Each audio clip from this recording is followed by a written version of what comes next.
非有消息，乌兹别克斯坦的太空蜜蜂航空公司最近又添加了一架波音 767-200F 货机，有可能加入飞往中国的队伍中。我们之前也说过，乌兹别克斯坦民航业近几年来大爆发，疫情后如雨后春笋般成立了很多的航空公司，太空蜜蜂就是在这个浪潮下成立的。它于2022年注册，2024年引进了第一架波音 767-200F 货机。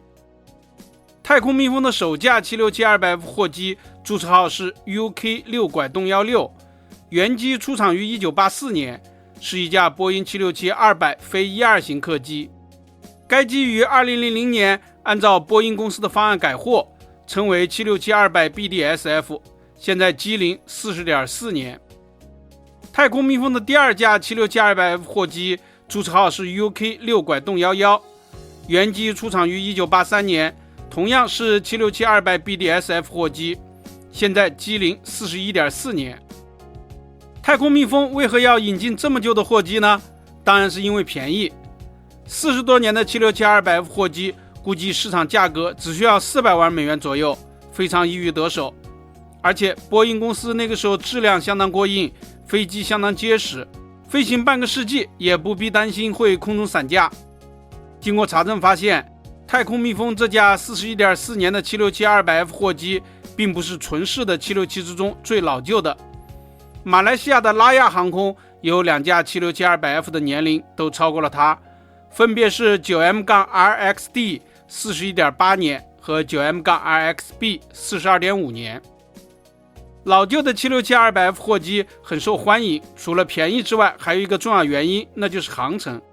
波音767是二手市场上最便宜的远程货机，能飞7200公里那么远。以塔什干为中心的话，整个欧洲、亚洲和大半个非洲都在覆盖范围内。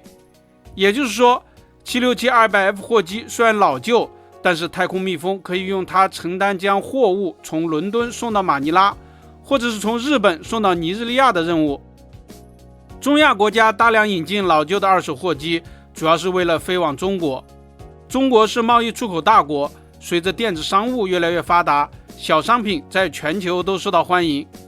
但是由于红海航运受阻、海运时间过长等原因，一些贸易商不得不选择航空运输。航空货运在全球都有降温的趋势，一是因为基辅货仓供应充足，二是因为全球经济在向下发展。但是在中欧之间，航空货运仍被看好，不少中东土豪也在加码这个市场。